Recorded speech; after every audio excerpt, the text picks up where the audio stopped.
up, everybody, and welcome in to the H&M Trucking Podcast. I'm your host, Marcus. Thank you so much for being here today. Before we jump off of the cliff on this episode and get it rolling, let's talk a little bit of homework. Like, subscribe, share, talk to your friends about this podcast. You have no idea how much the word of mouth helps. Maybe you're out there keying down on some mud ducks with your CB. Let them know that in your downtime, you're checking out the H&M Trucking Podcast. And once again, if you want to interact with us, we're always sharing posts about every new episode on the H&M Trucking Facebook page. If you'd like to be on the podcast, comment there. I read every single one of those comments, and I'm more than happy to hook up with you and get you in here for a driver profile. Or maybe you've got somebody in the office that you want to hear from that you haven't heard from yet. Nominate them, because guess what? I can be real annoying. All I need is a phone number. It's very simple for me to take care of. So we appreciate all that once again. We appreciate you telling your friends and listening. The subscribe button is very important. The like button is very important. And the share button is very important. Tell everybody about it. Tell grandma, tell the kids. Well, maybe not the kids. There's some of these episodes that we get a little bit foul at the mouth, but tell your wife, tell your girlfriend, tell your husband, tell your boyfriend, all of them. We want them listening to the H&M Trucking Podcast too. Today's episode is concerning something, I don't want to say it's near and dear to me because I've tried to get away from it as I've gotten older, but we're talking about road rage. And I have some absolutely mind-blowing statistics to get to a little bit later in the show, but we're going to keep this episode kind of driver heavy. We're going to have 3 driver profiles on this episode. We're going to chat with these drivers about the road rage that they have experienced and how they cope with it out there on the road. We're also going to get Hopper Division Manager Brenda Hampton in here. Going to ask her the question and see if she struggles with road rage at all, since she's not out there packing around 80,000 pounds. Maybe, just maybe, she's gotten a little bit of that anger bubbled up under her skin at one point in time or another. We'll be sure to ask, and we'll also hear from President of H&M, James Fonda, and you can bet your ass I'm going to ask him that question as well. I want to know, what does road rage do to you? Are you the guy that gets angry? Are you flipping people off? Are you weaving in and out of traffic? Nobody wants to admit that, but listen, we all know that it's happened. We all see it almost every time we get out on the interstate. Are you somebody that tends to kind of back off when you see road rage? Listen, I've been both of those people in my life. When I was in my mid-20s and even into my early 30s, I was probably one of the more angry people on the road. I don't know really what's changed in me except for the fact that I got married. I got a couple of dogs. I get real calm with them in the car because the only thing I'm thinking about is protecting them. When I'm out there by myself, it still might be a little bit of a different story, but I'm going to use this episode to become a better four-wheeler. I can't wait to talk to these drivers and hear about their stories of road rage and how they deal with it themselves. It's going to be a juicy episode, so let's get to it. From Omaha, Nebraska, to whatever lane you're driving, this is the H&M Trucking Podcast with your host, Marcus Bridges. Joining us now here on the H&M Trucking Podcast is Brenda Hampton, Hopper Division Manager at H&M Trucking. Brenda, thank you so much for being here. Thanks, Marcus. So today's topic is on road rage, and what I found is when I mention it to the drivers that I'm going to be talking to, they're like, what are you talking about? Road rage? Come on, we never deal with that. I get it's a little bit tongue-in-cheek, but I thought having a driver manager on would be a really good thing because when the drivers deal with it individually, you probably get kind of a pile of these that come through if you end up hearing about them. What kind of effect does road rage from drivers that aren't employed with H&M have on your day-to-day life, Brenda? Well, altogether, road rage, in my opinion, it's a human instinct to do it, right? Fight or flight, right? Mm-hmm. You get that, if you're in a bad mood already and someone cuts you off, it ain't going to make you better. Right. So constantly, just hearing it from our drivers, and I'm sure it's other drivers, it really slows the trucking industry down. I know four-wheelers don't think, well, okay, he had to tap his brakes, but, slowing an 80,000-pound rig down is a lot different than a little four-wheeler. So, we hear it a lot. Drivers will call in and, they're out there 24/7. So they have to vent to someone. So they call us and, cutting someone off or, hanging in their blind side, merging into their lane off of the interstate or something. We hear about, I would say those are probably the top three that I hear about. Yeah. And I'm sure, one thing I've noticed an uptick of is people seem to fly the finger very freely as of late. And I actually found a stat reported by CNN that there's been a 500% increase in reported cases of road rage over the last 10 years. In my own personal life, I feel like it was really during like the COVID lockdowns where things started to get very, very chippy out there on the road. Everybody was, locked in their house all the time. So when they got on the road, they wanted to get to where they were going. Have you noticed an uptick in the last few years or just recently in road rage incidents? Or is this something that you guys have been dealing with ever since you started with the company? Road rage is always going to be a topic that we deal with semis because, they're out there 24/7. But I would have to say, my opinion, since COVID, it has gotten triple. Wow. That's crazy. Yeah. I mean, triple that's considering what is at stake when you're talking about road rage. It's like one small misstep could cause a pileup on the interstate just of untold numbers. To say that it's tripled in your experience doesn't surprise me at all, but it's very concerning. Yes. Yeah. Agreed. Is there anything that can be done about it? I mean, obviously, from your standpoint, probably not. I know you'd like to have a direct line to every idiot's car that you could, so you could call and give them a piece of your mind. But how do you kind of talk the drivers through it and help them deal with it? Well, the first thing is you just got to understand where the driver's coming from. So my first aspect is just like, yeah, I get it.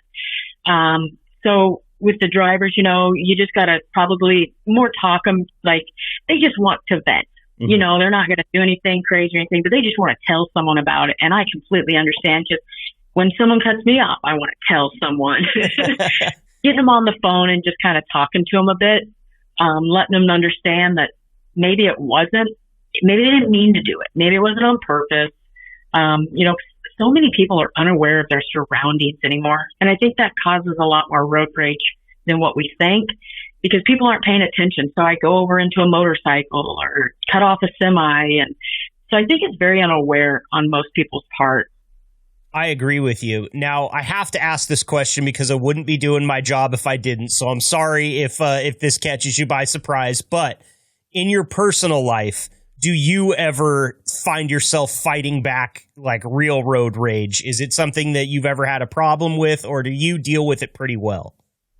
So, there's a couple times, like I said, you're in a bad mood, someone cuts you off, I will. I've flown the bird plenty of times. Now, as I'm getting older, and I hate to say it, but we've got to say it, but what people will do these days. So I've made myself cautious over the last couple of years to, smile. If I get the bird, just wave, get away from them. I either slow up and let them go ahead, or I will just try and get ahead of them and leave them alone. But I do have a little road rage myself. I think anybody who says they haven't flown the bird are probably lying.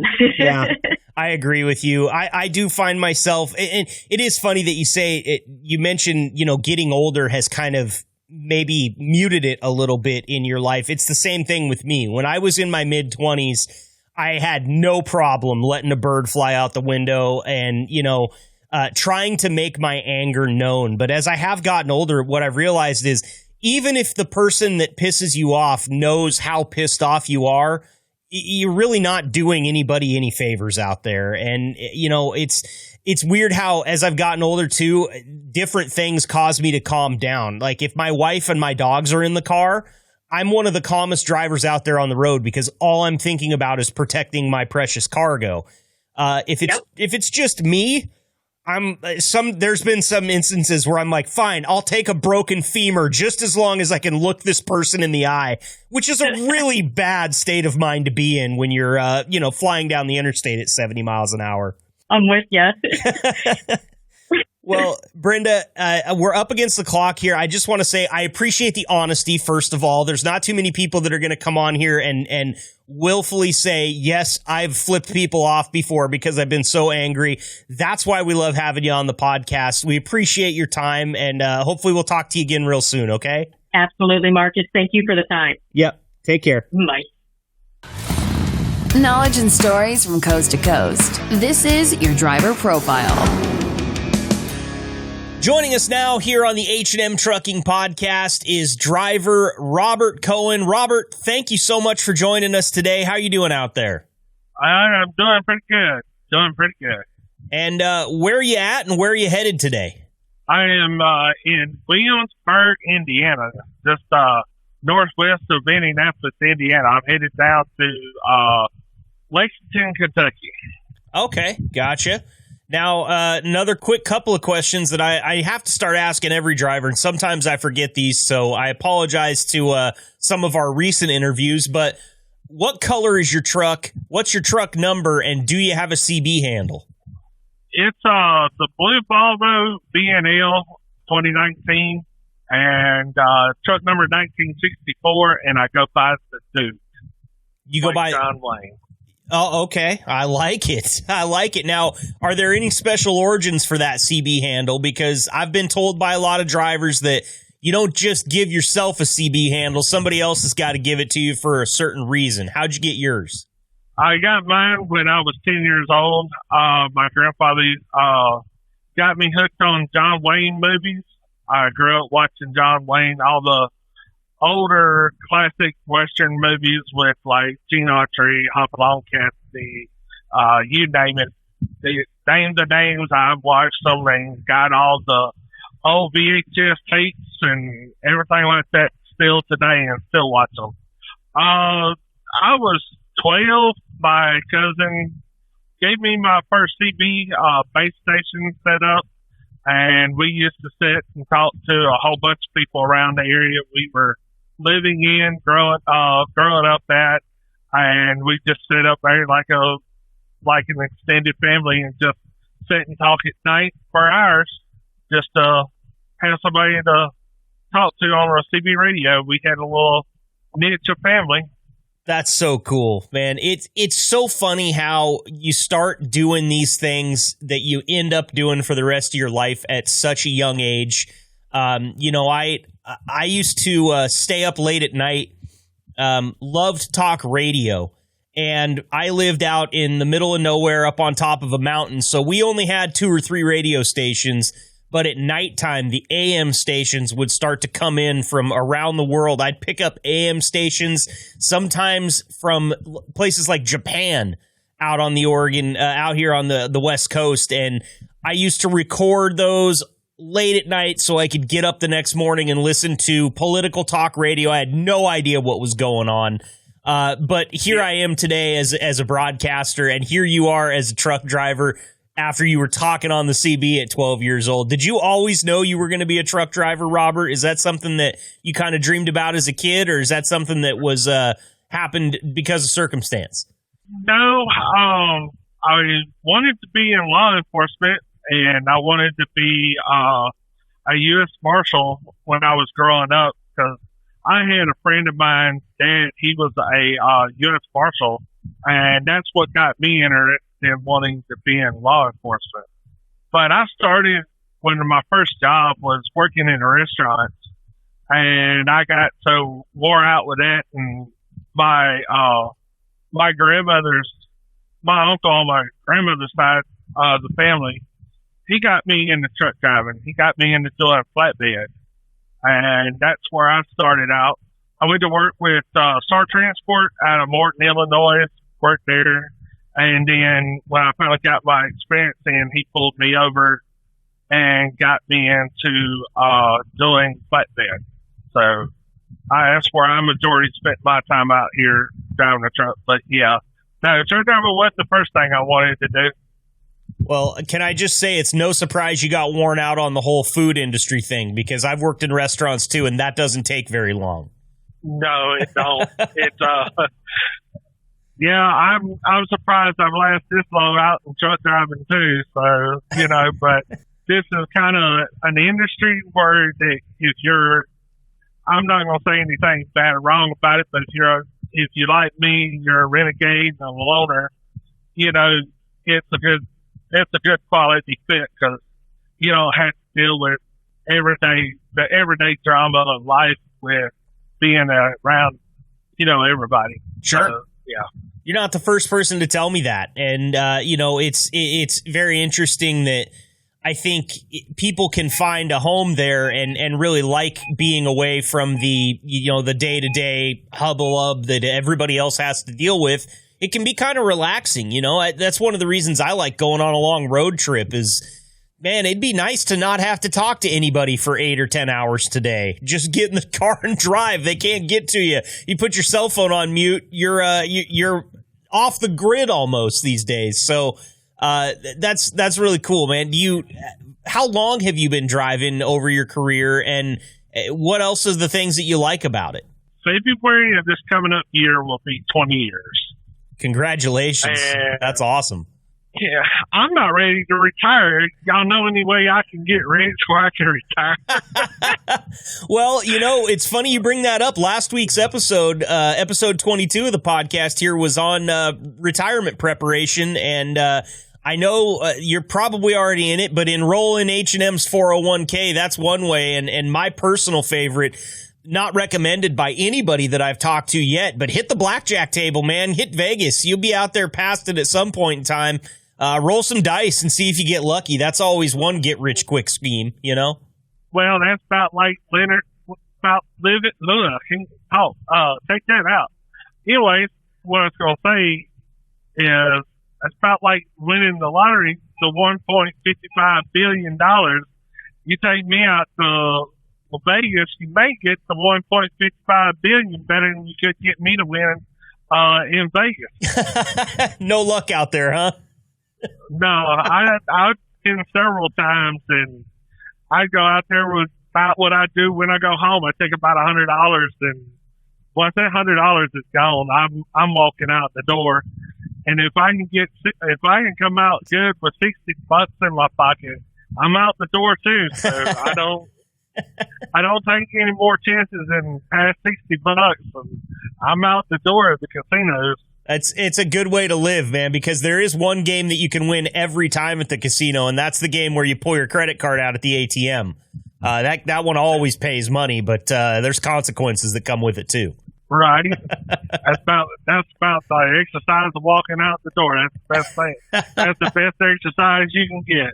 Now, it's funny. My mom and one of my aunts, they could go to the casino and, you know, they could win thousands of dollars at one time, you know, with bare minimum of like $50. And wow. Just sit at slot machines and play the penny machines and come out and walk out. Oh, I got a couple $1,000. Like, okay. Like it's nothing, right? Like that's just old hat, you know. Really.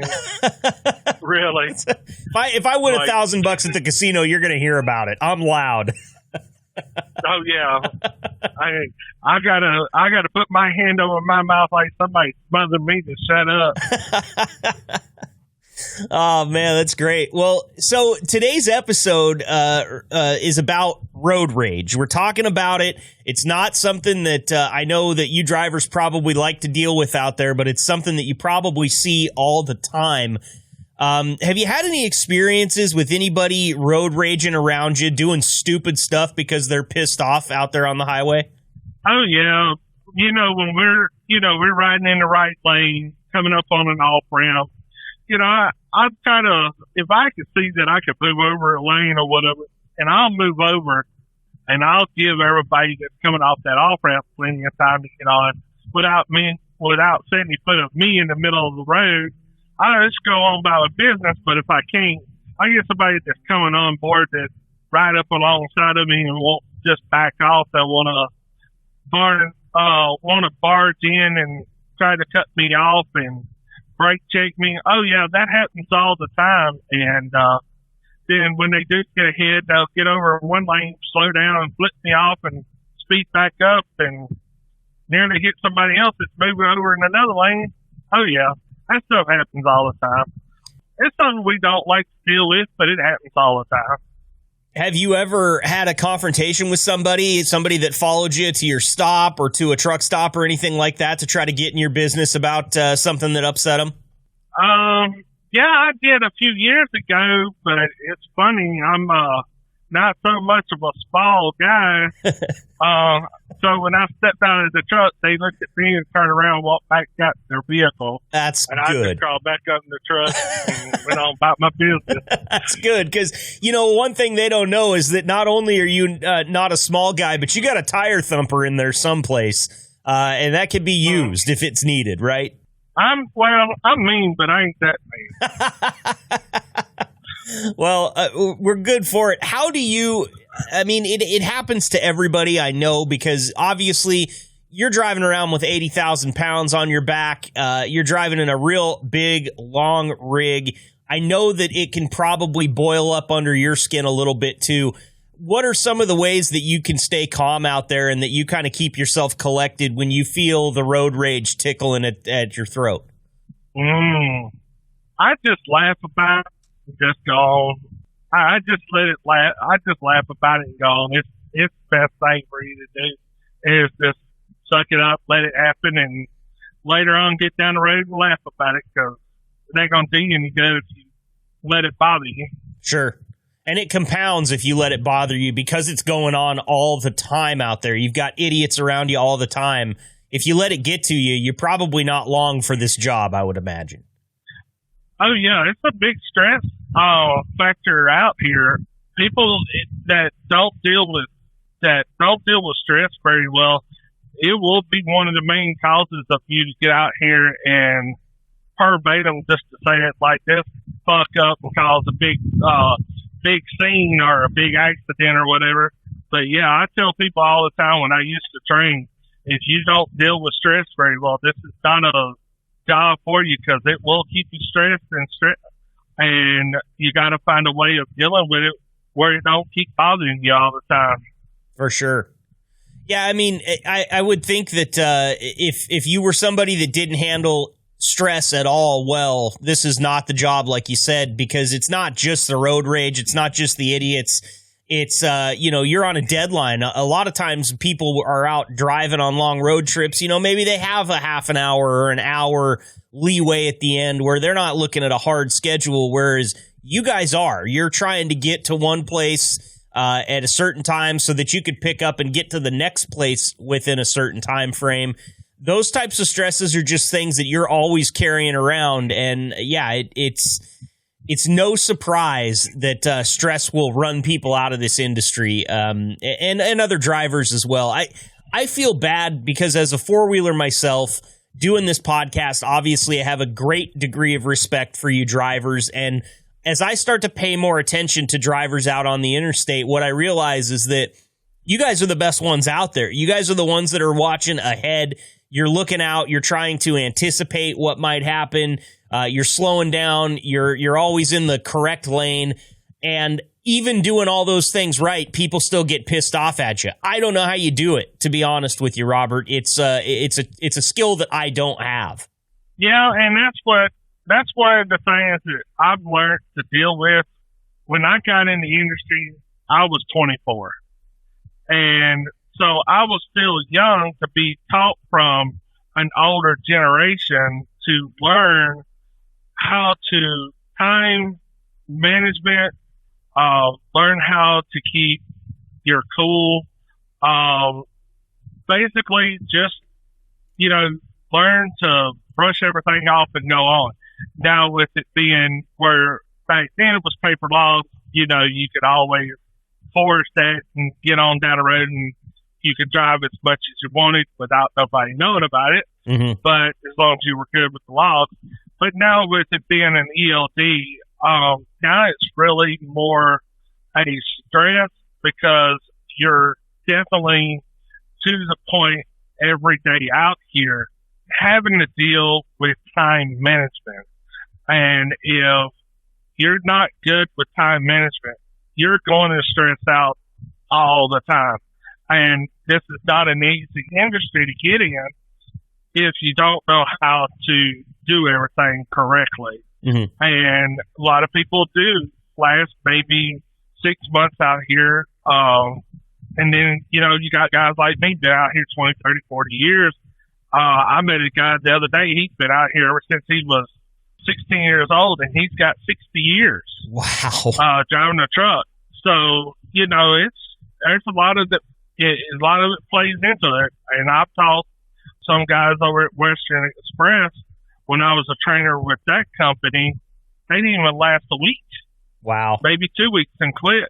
I've had women on the truck, and they get up and get all upset and everything. Next thing I know, I'm like, all right, fine, I'll take you back to the yard, and they'll quit. It's really and honestly how you take on something and learn how to adjust with it all. For sure. But yes, with the new ELD, it's time consuming. It's very time consuming because, like you said, you may have a 10-hour drive, and you can take a 10-hour drive and you can run it without no problem. And then, with us, we may have a 10-hour drive and may have 8 hours, and we got to get down the road as far as we can within those 8 hours without incident. You see what I'm saying? Oh yeah, I sure do, and it would drive me nuts. I mean, I'm sweating just listening to you talk about it, Robert. I can only imagine what it would be like if I had a steering wheel in my hands. So, I totally understand. What would be some tips that you would give a new driver about time management that might help them de-stress a little bit? With me, I turn the radio up and I blare it, but I keep my eyes out on the road all the time.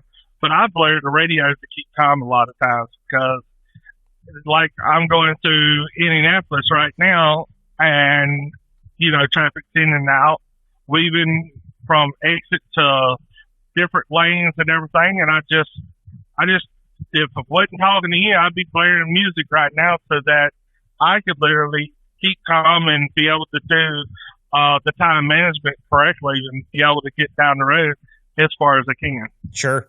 I love it, man. That's one of the best ways for me to take myself out of whatever situation I'm in. Loud music, just kind of wash the thoughts out a little bit, reset the mind. And let's face it, I like to rock out too. You're going to see me just air drumming the hell out of my steering wheel and singing at the top of my lungs. But, it's a one-man show. I'm just there for myself at that point. So. Right. And I've seen that happen. I see a lot of people out here, air drumming, head banging. I've seen some just be bouncing all over the seat riding down the road. And I'm like, yep, I wish I could do that. But, yeah, not quite. Blow an airbag out. Right. Not quite enough room in the cab with all the things going on for you to have your own one-man rock concert. You got a little bit more going on than the average Honda does, right? Right. That or the old cab overs now, we got plenty of room compared to cab overs. So yeah, we could do a little dance, but not much. That's great. Well, Robert, thank you so much for coming on here. I'll give you the floor real quick. If there's anything you want to say to your fellow drivers or say to the people back at the office there at H&M, please say it now before we wrap up. Just stay safe and if you job time in a timely manner and have fun doing it. And I guess I'll do a couple of shout outs to everybody there at the office, Mike and Jay and Shar. Y'all guys keep doing your job and have fun doing it. And we'll see y'all in a couple of weeks. Awesome. That's Robert Cohen, H&M driver, going on 20 years on the road. Thank you so much for being here today. Stay safe out there, okay, Robert? I will. Y'all take care, and we'll talk to y'all next time. All right. Sounds good.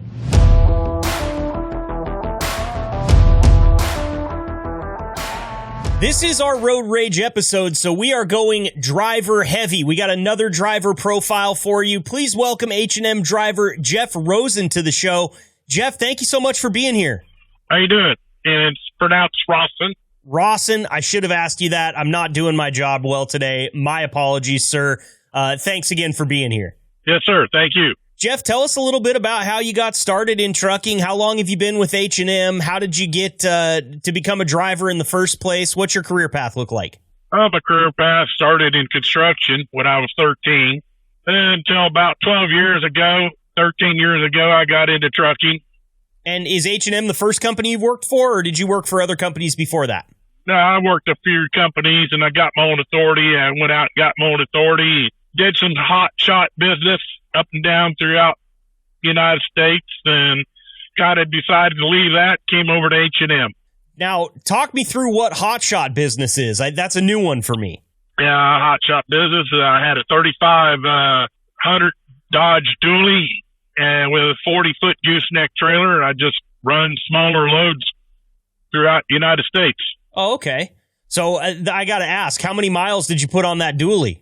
When I traded it in, I had, 328,000 miles on it? Yeah, I kind of figured. Did the salesman that you traded it into, did his head explode when he saw the odometer? No, not really. He was like all on it. He like, I'll take it for a good trade. Good. Well, I'm glad that it lasted you that long. I think that my record is somewhere around 200,000 miles, maybe 210,000 on a rig I bought in high school and drove all the way through college. But I never got anywhere close to that much. That's crazy, man. So how long have you been working for H&M? 3 years, like 4 months, 4.5 months. Okay. And I try to ask everybody this. What color truck you driving? What's the truck number? And do you have a CB handle? I don't have no CB handle, and I drive truck number 2366, and it is dark blue. Okay, nice. Believe they call it diamond pearl blue. Okay, and are you in the Volvo or the Freightliner? Volvo. What do you think about it? I really like the Volvo. Yeah. I've been hearing a lot more about that. I peruse the Reddit threads and the Facebook conversations, and Volvo gets a lot of flack, but the more I talk to Volvo drivers, the more I find that seems a little bit misplaced. A lot of you guys that are out there driving them every day really seem to like them. Well, they pull very good. They pull really good, and they got a lot of room inside for cabinet space and stuff like that, store stuff. So definitely a roomy truck, and it really pulls good down the highway and up the hills. Perfect. That's all you can ask for sure. Today, Jeff, we are talking about road rage on the podcast. And obviously, you being a professional driver, you've seen it. Talk to me a little bit about road rage. Do you think there's been a little bit of an uptick here in the last few years of people being more angry out on the road? That's a little bit all over. Yes, sir. I do believe that.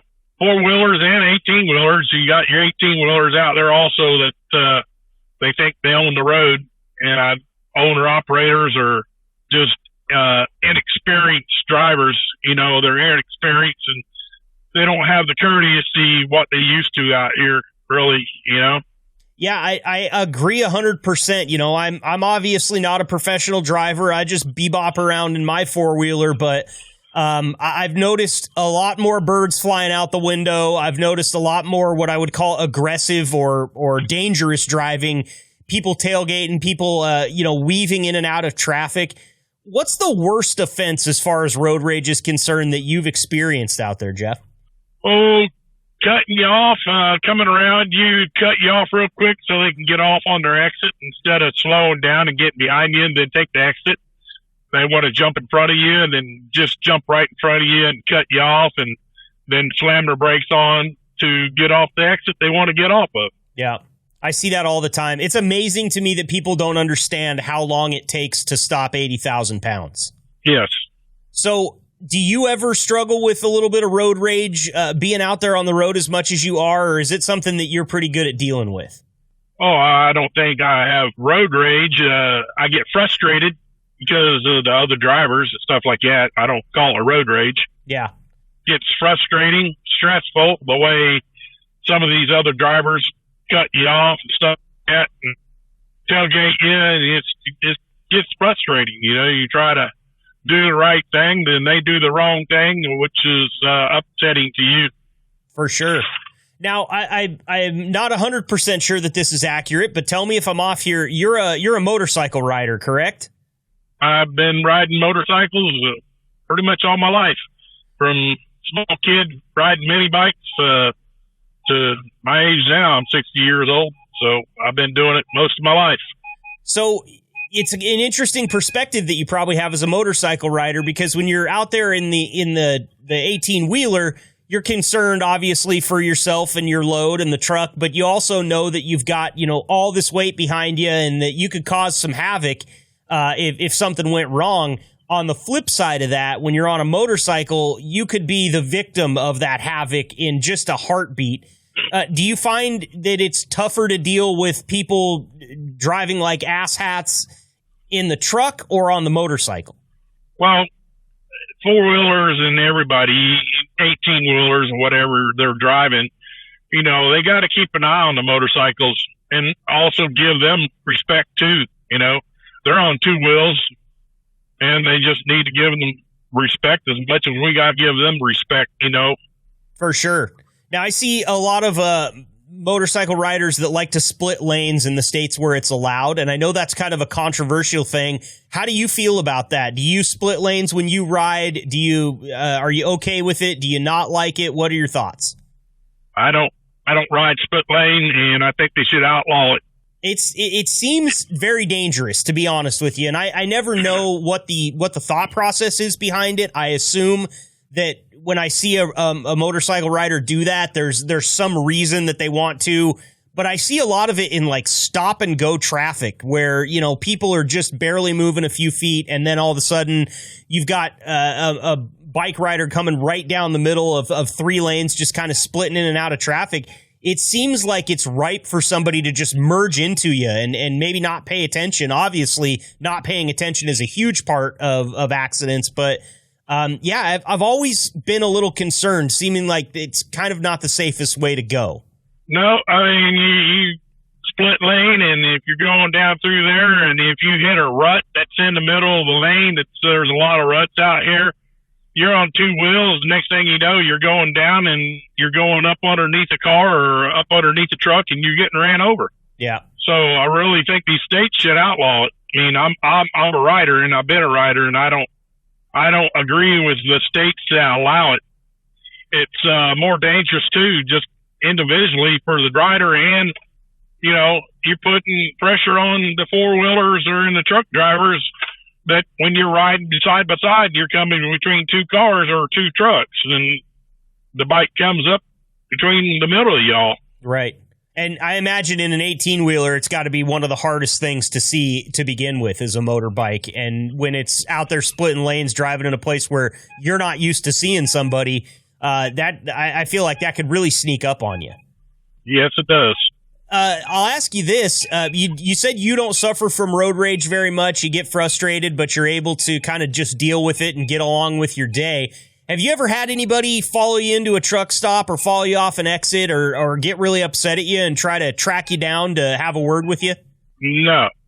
They go by me and whatever, give me the bird, tell me I'm number one, but never into a truck stop or a rest stop. I've never been followed in and had words with anybody out on the road. Good. I'm glad to hear that because I've noticed an uptick in that too. I had somebody get upset with me in traffic here just a few weeks ago. And what I realized after, you know, I was out on the interstate and then I took an exit onto the highway and then I'm off the highway and I'm onto the thoroughfare behind my house. And I noticed this person's still tailgating me. And I was starting to get a little bit worried, you know, maybe I shouldn't be driving home right now. They eventually left, but I got flipped off again on their way out of my rearview mirror. And, you know, it's amazing to me. I think everybody, when you're in a car or a 18-wheeler or a motorcycle or anything out there, you're automatically kind of keyed up a little bit. You know, you're on high alert. You might be on edge. Maybe you're having a bad day, whatever the case is. But lately, it seems like there's some of these situations where people take their road rage just a little bit too far. And I've seen crazy altercations, you know, online and different videos that circulate. I just have this kind of overwhelming thought that I never really know who I'm dealing with out there. So I don't want to piss off the wrong person and catch a baseball bat in the temple or something like that. Bad there, or a gun pulled on you and shot at, or whatever. You know, it's happened. Absolutely. As far as you dealing with your own, you know, frustrations out there and everything, do you ever have to call your driver manager or your dispatcher or anything and just kind of vent to them about what's going on out there when you are experiencing a lot of road rage? let me talk to them about it a little bit, but other drivers I know and that works for H&M or, other drivers have a good vent with them, talk about who cut you off, whatever, and stuff like that, and they're willing to listen. And same thing with them. If they haven't been cut off or had a bad day and they want to vent a little bit, I listen to them. So it's good that the drivers actually talk to each other.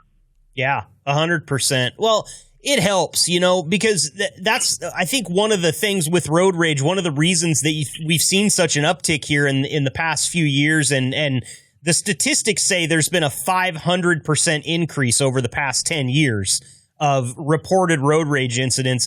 A lot of the times there's no resolution for it. It's just somebody makes a really stupid move, puts everybody else on the road in danger, and then everybody goes their separate ways, and it's just like there's no consequences if there's no accident.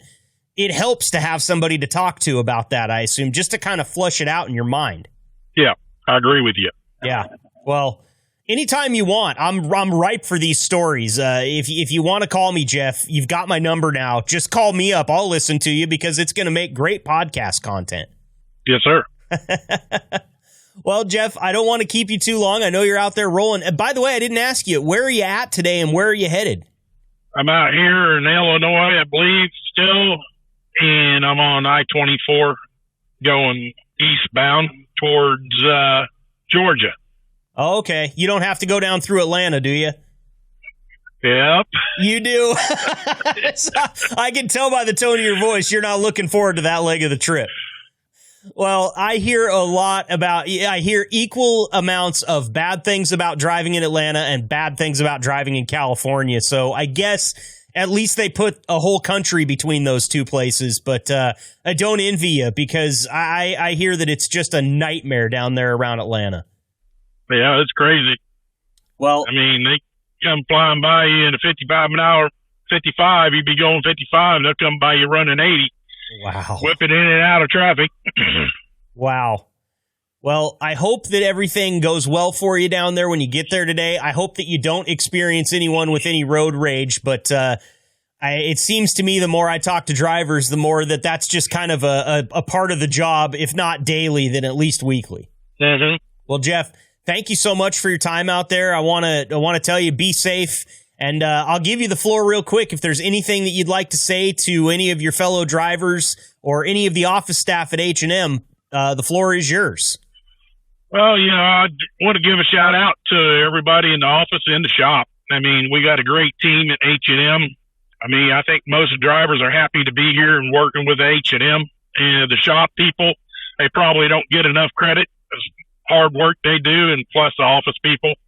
I'm sure the office people, they get frustrated to have a bad day too, and when it's this hot out, it gets boiling up there around 90, 95 degrees and working in the shop, it takes a lot on them, like driving. They got to have, their time too. So they don't get upset and be upset, and you got upset workers in the shop and everything. And when you go in there, they kind of upset and makes you kind of upset. So you just got to have a team effort and everybody work together and see everybody smiling and being happy together. 100%. And I've heard that sentiment echoed many times on this podcast. Huge shout out to the shop staff. Jim's over there running a real tight ship.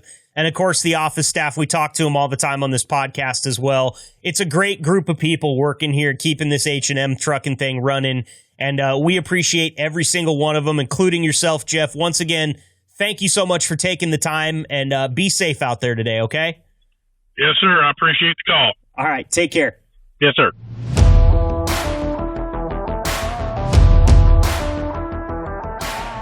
Okay, so it's time for a little bit of mandatory fun with Marcus, and I have to warn you, it's going to sound like emo Marcus finally came back from vacation, and the beach did not do anything for his state of mind. These are kind of, I guess, what I would call depressing stats, or maybe angering, but I hope not, because they're stats about road rage, and it's a little bit mind-blowing, to be honest with you. I got this from The Zebra.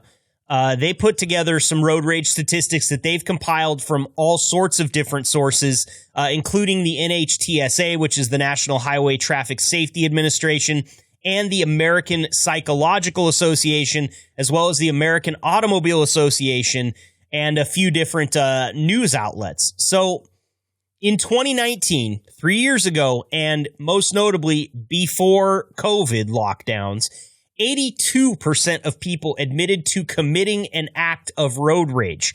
A total of 12,610 injuries and 218 murders.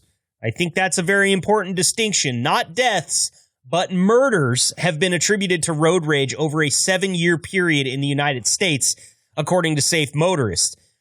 Here's one that really scares you.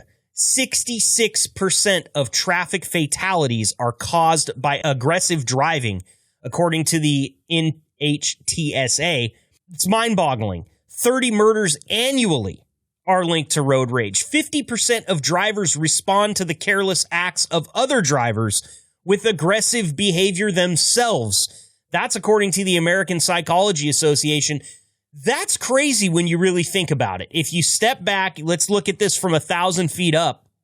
Aggressive driving begats aggressive driving. That's a really bad thing. If it's a snowball effect, all of a sudden you've got nothing but rookie NASCAR drivers out there just trading paint and trying to get to their destination first. I can't count the number of times that I've been on a highway that, eventually is going to come to a stoplight, or maybe the highway ends and it goes into a normal thoroughfare, whatever the case may be. And you're out there cruising along in the right lane and you see somebody behind you in traffic weaving in and out. They fly by you at 80 and then you pull up to the stoplight and you're right next to them, but they were completely out of sight. That should go to show you that the aggressive driving is doing nothing for anybody. It's not getting you there faster. It's only putting yourself and others in danger on the road.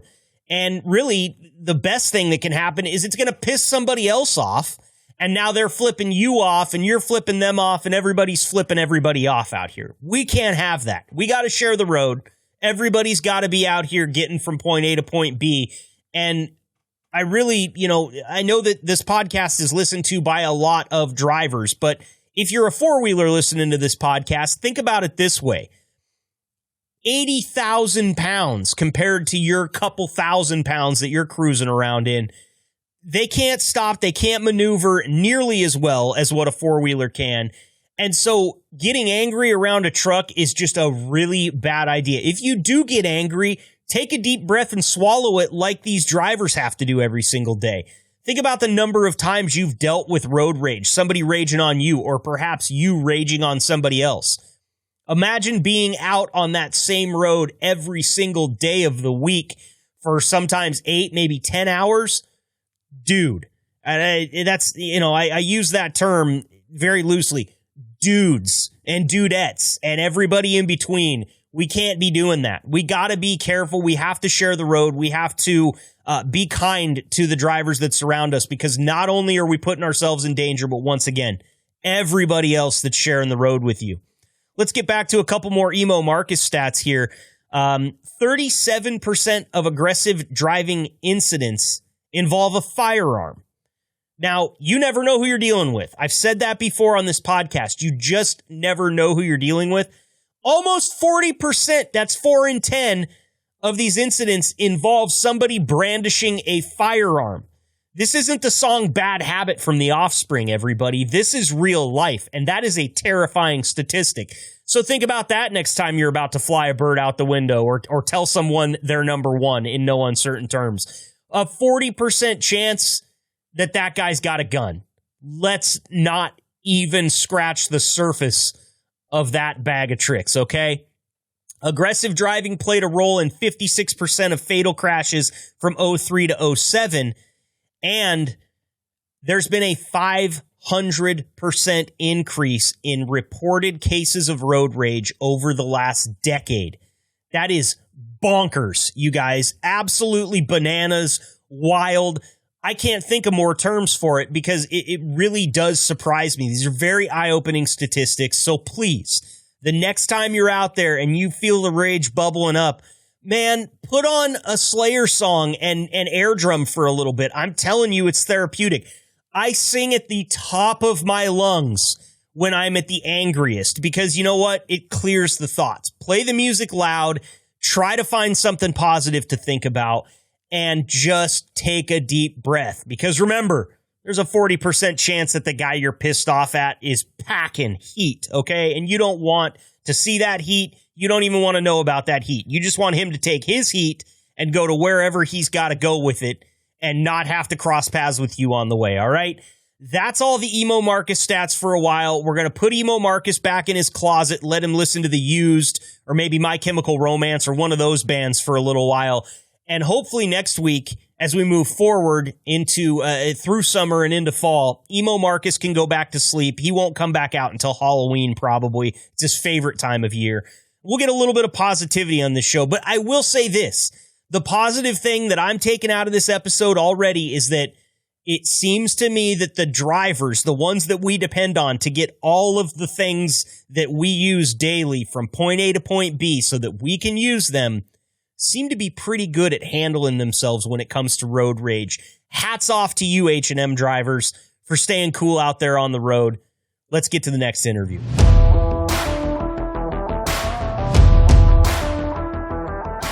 Next up on the docket is H&M driver Daniel Huffman. Daniel, thanks for being here today. Thanks for having me. Of course. We always feel privileged to have you H&M drivers come on here, especially on an episode like this where we're focusing kind of driver heavy. Talk to me a little bit about how long have you been working for H&M and where are you at today and where are you headed? Well, I've been working here for 8 years. Started driving in 98. I'm actually at the yard right now. I just got my trailer out of the shop and I'm fixing to head to York, Pennsylvania. Oh, okay. Had a little bit of shop work that needed to be done on the trailer, not the truck? Right. Trailer is out of alignment, tracking off to the right. Ooh, that's probably can't feel good when everything else is heading straight and the trailer's trying to pull you to the right. Yeah. It's really annoying. You got to watch out in construction zones. Yeah, I imagine. So you said you got your start back in 98. Have you worked for some other companies or were you doing private stuff? What was your career path looking like? Yeah, I got out of the Marine Corps, kicked around, and my dad put me through truck driving school in 98. Started with PST, which became U.S. Express. I've worked for quite a few companies over the years. My last company before coming here was Celadon, about the mess they got into. So luckily I got here before all that. Good. Well, hopefully, you didn't work for Yellow as well, because I know there was a little bit of a mess there last week before. So I hope you don't have very many friends that work for that company because, wow, what a tragedy. Well, I haven't heard about that one. I did hear about Arrow quite a few years ago where they went, one day they were open, the next day they were closed, and it was right before Christmas, and everybody got stranded on the road. Wow. That's unbelievable. Yeah, that's you really hope that stuff doesn't happen to companies. Is it nice? Do you feel like you have some job security in that, right? Working for H&M. I mean, it doesn't seem to me like that's something that would ever happen to H&M. Oh no, definitely. This is definitely a great company. Medium size. They treat you like family. You get to miss a home time. I live in Central Florida. They actually deadheaded me home from Atlanta one time just so I wouldn't be late to get home. Oh, that's awesome. It was like 600 miles. I was like, really? You sure? That's great. Well, and nobody wants to spend more time in Atlanta than they have to, especially if you have to drive around, right? Right. Don't ever stay in Atlanta. You want to stay outside of Atlanta. Yeah, that's what I hear. So on that note, we're talking about road rage on today's episode, and I'm curious as to whether or not, well, I know the answer to the question, but I'll ask you anyway. Do you experience road rage from other drivers pretty frequently in your line of work? I wouldn't say fairly frequently. You do come across occasionally somebody's having a bad day or something. They think you did something wrong. One of the biggest problems cars have is they don't realize when they're coming down the merge ramp, it's their job to merge, not for the people that are in the lane to slow down and speed up. I had one guy cuddle around me on the shoulder and give me the bird. It's like, what are you going to do? It's not my fault. Yeah. If I'm not mistaken, you're the one that was driving on the shoulder, which I hear they frown upon. So, right. Do you have any trouble with it in like personally? Do you ever feel the rage bubbling up under your skin, or do you handle it pretty well? Yeah, I mean, everybody does. My dad, I grew up in San Diego, California, and my dad was a California driver, so I deal with it the way he does, deal with it, you know, just yell and curse, and, you know, they can't hear you, so you can yell and curse all you want. Yeah. You know, usually when I get angry, it's because they're doing something stupid, you know. Having been out here for as long as I have, I've seen some really horrible stuff, and it's just like, you know, that's like really stupid. It's going to get them killed. God forbid, get somebody else killed too. You know, that's usually what makes me mad. It's like, you stupid, you know. You can say it. It's all right. We're all friends here. Being a former Marine, I try to cut down on my cursing. Okay. I've gotten better over the years. I can respect that.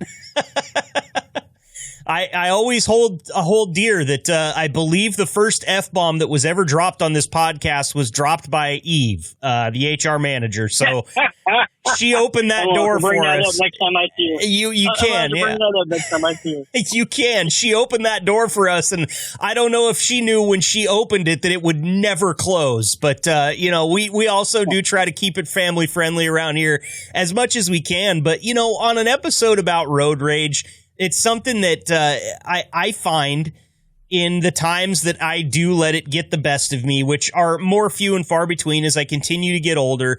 There's few things less than a real crispy, loud F-bomb that make you feel better in the moment. Very true. Very true. Like I said, there's quite a list of profanity that comes out of my mouth in those situations. But, no, like I said, you try to internalize it. Just, you know, if you're in your truck, nobody else can hear you. Yep. Well, at least I don't think they have a budget here. I'd probably be fired by now. But I have to say, you know, occasionally, I think it might have happened 2 or 3 times in my career where I just get so mad I just have to pull over. Because, you know, if you keep in that situation, you got somebody that won't speed up, won't slow down, you just get madder and madder. You know, that's 5 minutes going to tell you, you know. Pull over, cool off, walk the dog, get back in the truck and get it again, you know? Yep, absolutely. No, it sounds like a great coping mechanism. And having a dog there as well, it's just you feel like you've got somebody to vent to. Whether or not they understand it, you still feel like you can get your thoughts out of your head at least. What kind of dog do you travel with? I have a small blue-nosed pit. And what's its name? Tuva. Tuva. Tuva. Tuva. That's awesome. Yeah, it's a Swedish version of an Old Norse word, which means divine beauty. Originally it meant beautiful for, and then over generations became divine beauty. Tove is how they say it in Norway. Tobeh. That's awesome. So has she been with you since, or is I assume it's a she, and has she been with you since the beginning? Right. No, I think I got her a couple of years after I started here. I used to have a Chihuahua Jack Russell, which she got sick. I had to put her down. But yeah, she's a good dog. That's the other thing, you know, having an animal in a truck trying to give you something else. You're not just thinking about yourself. So when you get in that mood and you think about maybe you're going to do something stupid, you got to remember you got another life in the truck you're responsible for. Amen. Amen to that, man. I've actually said it already on this podcast a couple of different times. I think my road rage issues that I kind of had as I was a younger kid really started to subside when I got married and got a couple of dogs. And if those precious things are traveling with me, both my wife and the dogs, the only thing I'm concerned about is their safety. And really my annoyance kind of goes out the window at that point, you know, because I read a stat, and this might surprise you, but 37% of road rage incidents involve a firearm in some way, shape, or form. That number seemed really high to me. Almost 40% of the people that you might get pissed off at or might get pissed off at you are packing a gun in the cab. That kind of goes to show why you just never know who you're talking to or never know who you're around, and you might as well just keep it to yourself at that point. They actually made a pretty good movie about that. Can't remember the name of it off the top of my head. I did watch it. Basically, the lady lays on the horn because the guy's having a bad day, and he just spending the whole movie terrorizing this poor woman. Yes. Driving, following her around town. But yeah, it was a great movie. I can't remember the name of it. Sorry. I did like it. He went nuts. Didn't he end up killing his ex-wife and his right. her partner at the very beginning? Yeah, Her partner was also her lawyer. Yeah, there you go. Right. Great movie. We don't know what the title of it is, but look it up. It's on Netflix. You definitely, it's worth a watch, and it will scare you straight when you think about how road rage happens, because that is, I think, a really good kind of view from the top down of how I think a lot of people end up so pissed off on the road. It's not necessarily what's going on around you. You see people cutting in and out of traffic, cutting people off, brake checking, not driving the speed limit. That stuff happens every time you're on the road, but you can't account for what's going on in that person's life when you honk at them or flip them off or run them off the road, whatever the case may be. Exactly. Especially with the way things are going lately, inflation up. People might have, be on the edge of losing their homes right now. You never know what's going on in somebody else's life. Yep. There, another stat that I had on road rage was a 500% increase in road rage incidents being reported over the last 10 years. And I think you're speaking to that because it maybe over the last 10 years is where they measured it, but it's definitely over the last, since COVID. I feel like everybody kind of lost their minds during COVID a little bit, and we're still trying to get them back. Right. And, it's just like, I'm trying to think. There was a story some time ago about a guy that flew his airplane into an IRS building because basically they took everything that guy had, So, I mean, you don't endorse that kind of behavior, but you kind of understand it. You can only push people so far before they break, and everyone's got their own different breaking point. So you want to kind of watch yourself, but, cover your own butts. But, our drill instructor used to say, just kind of watch out for yourself. Cut people some slack. It's always better, take it easy. Sure. No, understanding is a much better way to go about life than annoyance and being pissed off and angry and everything like that. For sure. That's not good for you either. I mean, being stressed out like that, increases blood pressure, heart attack. I mean, all kinds of problems come with being highly stressed out. Yep, absolutely. How do you manage your stress out on the road? Like I said, I like having the dog helps me out a lot. I walk her. I like photography. I've got my camera in the truck. So, every once in a while we'll just go for a walk with the camera and find some stuff to take pictures of and watch a lot of TV and stuff to distract you. Yeah, sure. Just take your mind off the day. So what's... Not while you're driving. Yeah, obviously. Of course. So what's your favorite place that you've gotten to photograph while you were out on a trip? I'll tell you what, there's a rest area, I-57. It's the first rest area after you make that split on the 57 South. And they got a rest area. It's right by a lake. And you can walk down there and walk around. There's lots of great pictures you can get down there. I was actually in South Dakota not too long ago at a rest area. And they had they look like little ground squirrels. They got 7 stripes on them. I got a lot of good pictures of them. That's cool. I love it when you get to a place where the squirrels are used to people. My wife does a lot of outdoor kind of trail running around here. I live in Eugene, Oregon, and there's a place where she runs where she'll go sit down on a rock once she gets to the top of the hill, and the squirrels will come over and actually put their paws on her leg and press on her leg because they're so used to people coming up there with a bag of peanuts and just feeding them right out of their hands. It's crazy. Yeah, it's great. Actually, when I was in the Corps, I was in Japan, and they have a little island called Iwo Jima.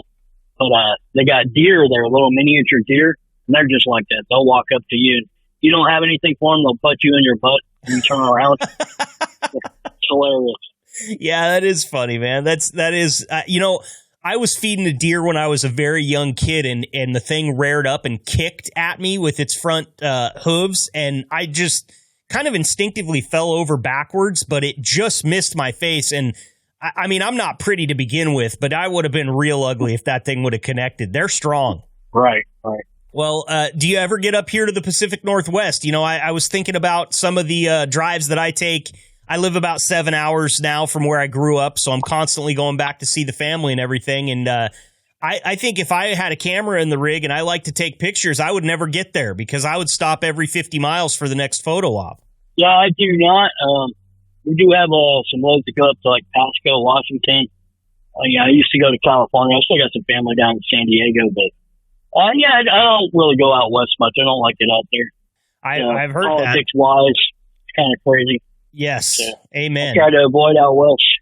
So tell me this, with your experience with Atlanta, and also you're from California, you've got the experience there, your dad being a California driver. Those are the two worst that I hear from every driver I talk to. It's always either Atlanta or California. Which one of those two is worse to drive in your opinion? California, definitely. And why is that? It's just people out there, they don't think before they act. I mean, I've literally seen people cross 5 lanes of traffic to get an exit. I mean, it is crazy. Those people out there just do not think before they act at all. They're in a hurry. You're in the way. Get out of the way. Wow. And it's not so easy to get out of the way when you're hauling 80,000 pounds. Let's not forget that. Right. Not to mention their 55 mile per hour speed limit they have out there. So. Oh yeah, they love that, and the boys from Chips can't wait to come talk to you if you're speeding through their fine state, which is just incredibly long. That I-5, once you clip over the Oregon border and get into California, I-5 just seems like it goes 500 forever. miles, 600 miles. Yeah, it's ridiculous. nuts. It's way too big of a state. It's longer north to south than Texas is east to west. Wow. I didn't know that. That's saying something. So Alaska's the only one that's got them beat, I think, is the way to look at that. I believe statewide it's Alaska, California, and Texas. Wow. In that order, I believe. I'm sure I'll be hearing about it if I'm wrong. Well, Daniel, hey, we're up against the clock here, man. I want to give you the floor. Is there anything you want to say to the people at the office or any of your fellow drivers at H&M? If there is, the floor is yours. Well, I love this company. They treat you like family. Hi to Terry, my dispatcher, everybody in the office there. If you're looking for a company, this is the place to go, that's for sure. I wish I'd have found this company 20 years ago. That's great, man. I hear that sentiment echoed over and over and over again, and I appreciate you saying it here on the podcast for sure. I do want to say thank you for your service to this great nation, something I haven't said at this point yet. Can't tell you, we're big supporters here on the show of everybody that's a vet that's out driving or in the office working. So thank you for that, and also thank you for your time today. We really appreciate you coming on and sharing some of your stories with us. Just one last point I'd like to make for all the drivers out there: just take your time. I tell every new driver I meet that, don't get in a hurry. Don't let anybody rush you. If you get stressed out, pull over. Just take your time. Well, it's sage advice, and I hope they listen, Daniel, because it sounds like you've got your stress managed, and the road rage doesn't bother you enough to make a dent in your day. So keep on doing the right thing out there, and I'm sure that you will rub off on the people that aren't sooner or later. Sooner or later, we hope. All right, you be safe out there, and we'll talk to you soon, okay? All right, sounds good. Later. And now, H&M President James Fonda.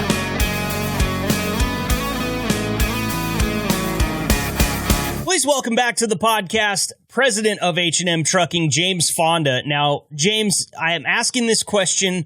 I know what the answer is going to be here, but just bear with me. Do you remember what you were doing on September 9th, 2017, by any chance? That was right before I got married. I don't know. Well, it just so happens you were watching Nebraska football lose to the University of Oregon. Oh, God damn it. Yeah, it was 42-35 that day. I was at that game, and it was quite the showing for both teams. A lot of offense on the field, not much defense to speak of. But it was the last time I could remember some Big Ten football in Autzen Stadium, and so you're going to have a little bit of work to do to, I guess, to make up for that loss whenever you come down here and watch a football game with me for the first time. Wait, did you come to Lincoln, or was this when they played up in Oregon? This was when they played up in Oregon. Oh, okay. Because when they came to Lincoln, that was a pretty good showing by Nebraska. Yes, yeah, it was. But I didn't want to look that far back in history. I only went to the last game that they played. All you had to do is go back a year prior, and you can remember when Nebraska beat the shit out of Oregon. It's weird. My Google's just not working right now. I can't get it to bring that game up. It's either that or is it 2018 or 2016? They did a home and away with them. Yeah, it probably would have been 16 that they played in Nebraska, because I think the away game for us in most of these is always the first one. It's very rare that we end up going or having the team come to us first. The only situation I've seen that happen was when we had the home and home with Ohio State, and COVID canceled that game. So Ohio State never came to Autzen, but we went ahead and went and stole a win from them. I'm just getting excited. Can you tell that I'm getting a little bit excited and antsy about football season at this point? I mean, I'm still reserved about Nebraska, so I don't want to do a bunch of shit talking yet. Because we've got another new coach, and we'll see how things roll. Okay, all right. Well, I'll reserve all of my shit talking for now until we actually kick off and see some real football. How's that sound? Yeah, I want to see if Nebraska could score. I don't know if you ever follow or tracked Nebraska before, but the amount of losses in under 7 points was a record, a college football record. Just how many times they're losing by less than one score. And it was bad. I think majority of Scott Frost's coaching career was, I don't know I can't remember how many games he lost by less than a score, but it was painful. I don't know what happened to that guy. Paid off at the last second every single time just to lose. I don't know what happened to that guy, because when he was Oregon's offensive coordinator, we went to a national title. We set all sorts of offensive records. So I was pulling for him in Nebraska, but it was kind of ugly, unfortunately. So, but you'll always have that video of him sliding down the stair rail after they fired him, right? Yeah. Yep.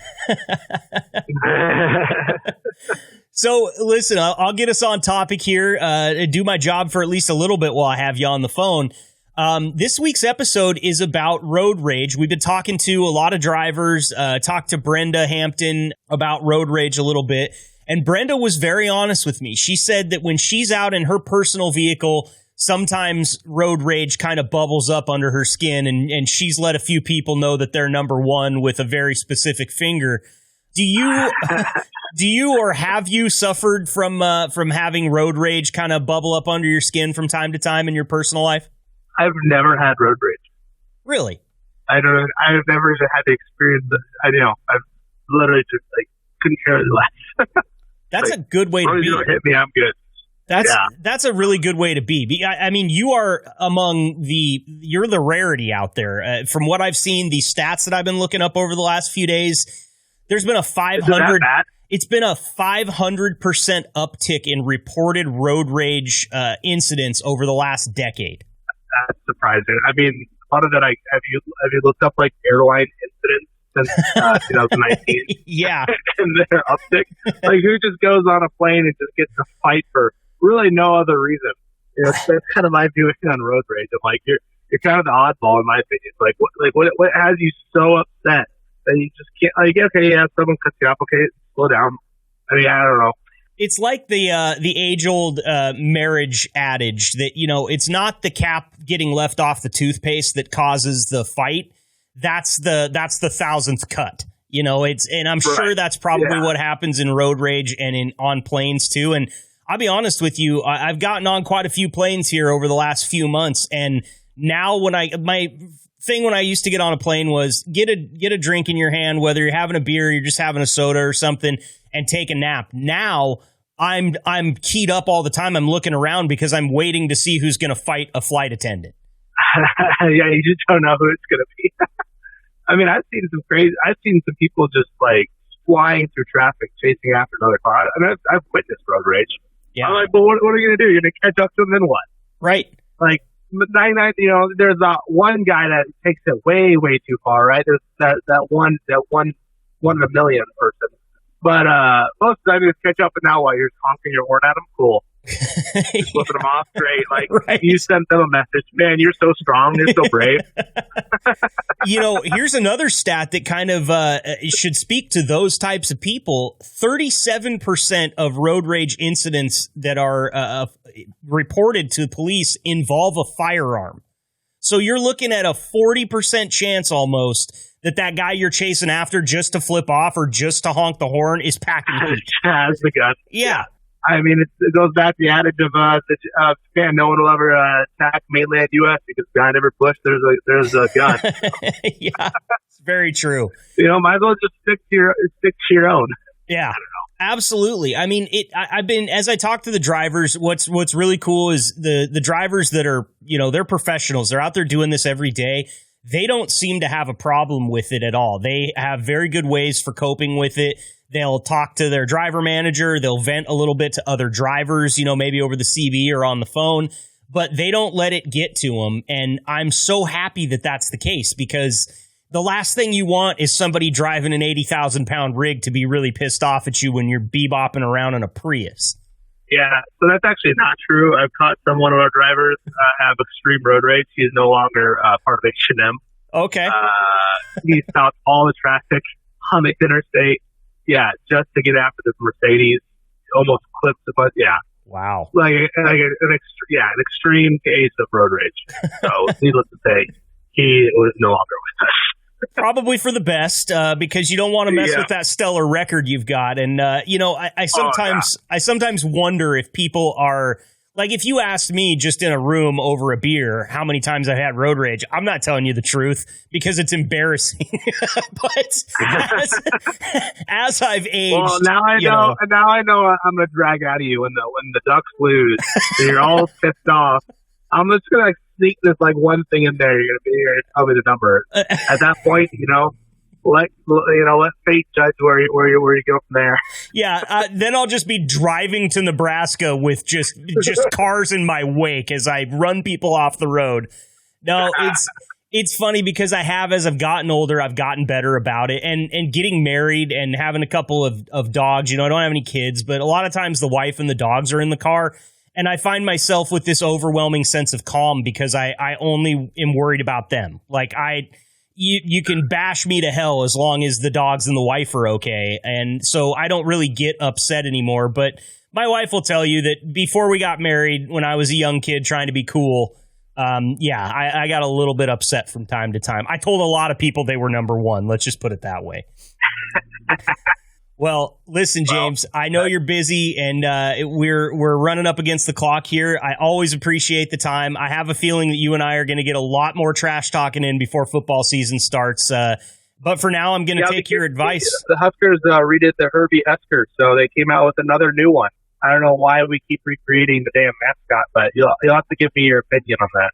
I can. As somebody from a school that has the best mascot in the country, I can definitely give you my opinion on that. He's a great TikTok follow. He's a great YouTube follow. So if you're bored and you want to laugh, the Oregon Duck is a good place to go. I mean, yeah, it's a clown show like everybody else up there, right? No comment. Hey. All right, James, you have a great weekend, man. We'll talk to you soon. Later.